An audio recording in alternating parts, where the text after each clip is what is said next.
Imagine being fired for the simple act of resharing a news article that the state probably won't be happy with the people knowing about. That is the reality for an education assistant named Leah Meyer, and today I sit down to bring you an interview with her to give you an update on her plight. Drea Humphrey here with Rebel News, and before I get into this interview, I want to invite you to go to our special website called HireLeahBack.com to do just that. You see, Leah Meyer is an education assistant who was fired after sharing this article from LifeSite News, which was about a nonprofit encouraging many of the parents who are concerned about pride, sexual orientations being promoted to kids in schools to simply keep their kids home on June 1st, the kickoff day for Pride in schools, as a form of protest. Now, for that, and after that, the Good Spirit School Division decided to terminate just days later for the act of sharing this article. And one other thing that I will mention, they also lump in something else that she had also been in trouble from previously. You see, this young, beautiful, bright girl who unfortunately took her own life. Her name is Mila Newfield. Her parents were brave enough to share her story and her letter, which made it very clear that the lockdowns that politicians and many school teachers were silent about were the main driving force behind why she decided to end her life. So Leah Meyer's crime that time was sharing this information with the public on her social media, but of course adding her opinion. Her opinion, I'm summing it up, was basically that those pushing such harsh policies on children should be ashamed of themselves. Policies that made things like this happen. Child abuse on the rise. Child suicide, like with Mila Newfield, also on the rise, even in Saskatchewan, where Leah Meyer was an education assistant. You could see that 40% of their own youth were experiencing mental health issues during COVID-19 restrictions. I say Leah Meyer was a hero in a time when many educators weren't as bold to be a voice advocating for clearly what was a big need for these children. But nevertheless, she must have learned something from that incident because she didn't even share her opinion on that LifeSite News article. But that didn't stop the state-funded public school system from coming after her. Here's her story. So I'm from Esterhazy, Saskatchewan. I worked at PJ Gillen School. It was elementary school, kindergarten to grade 5. Previously, before this career, I worked in healthcare for 11 years, and I needed a career change at that point. I've always loved kids right from being young myself. So I thought this would be a perfect opportunity. And yeah, I landed a job at the school and absolutely loved it.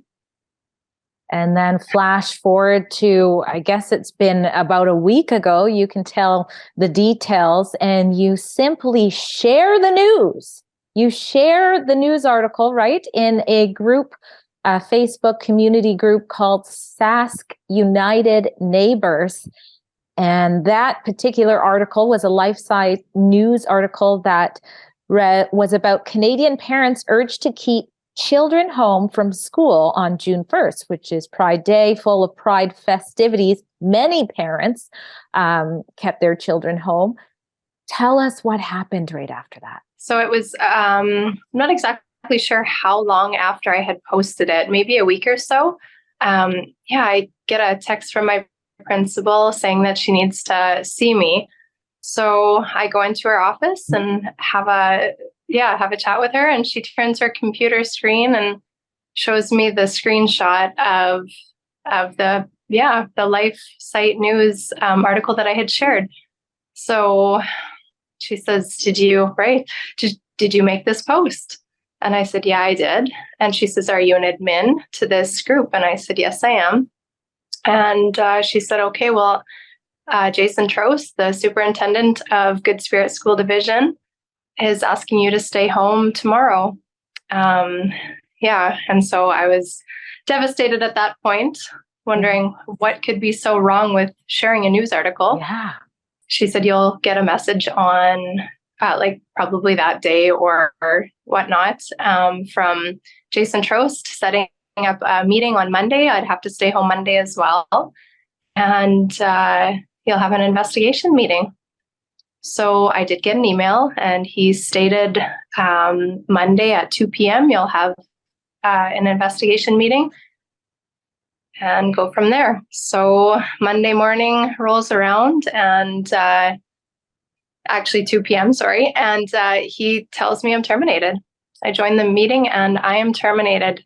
So they stated that I was terminated for discrimination, stating that I broke the code of conduct for social media. I don't see myself as a discrimination to anyone. I don't have any discriminatory comments or anything ever. I am one of the most positive people that you would ever meet. I'm kind and loving and caring. It really breaks my heart to know that they would assume that that's who I am. There are so many parts of this that are shocking. We need to point out that you didn't make any commentary when you shared this article. So to lose your job for that reason seems just unfathomable to me. But also how quickly you were terminated as a teacher. My understanding is it's not that easy to get fired. I know some articles have mentioned that in the past there was some other warning or something on your file. But even so, I'll flash this on the screen right here. This is a teacher out in BC who was doing inappropriate messages with underage students and was still allowed to return after. So what do you make of the situation you're in right now so quickly? Yeah, I'm absolutely devastated. To lose my job, it was immediate termination. So I found out at about 2 o'clock-ish Monday afternoon that I was terminated, and I had to have my stuff cleaned out between then and 3:30 that day. So it was immediate. I didn't have 2 weeks notice, nothing. Just hand your keys in and get off the property, basically. I still have a child who goes to school there. So, I mean, I can obviously go to school to see her and whatnot, to pick up and to drop off, but it's devastating. It's heartbreaking. I was passionate about my job. I loved the kids. The staff was amazing. The school atmosphere, everything was so good. It was just HR didn't favor my post, I guess. I'm not sure. I didn't have an opinion based on it, and that was it. And again, this was a private group that you're one of the admins in, but it wasn't even your public profile. And again, you didn't do any commentary. Now, I know just like with this post, you didn't do commentary or give your opinion, and you don't want to really weigh into these issues because we'll maybe end with what you plan to do next here. But I'm just going to weigh in with my own personal thing a little bit. I also find it so surprising where we're seeing what I call sex activism being taught or, promoted to children from teachers. We've seen in Edmonton, a teacher berate a Muslim student for, guess what? Not wanting to participate in the Pride festivities. We've seen Kayla Lemieux, very controversial dress code there you're seeing on the screen, and still not terminated by that school board.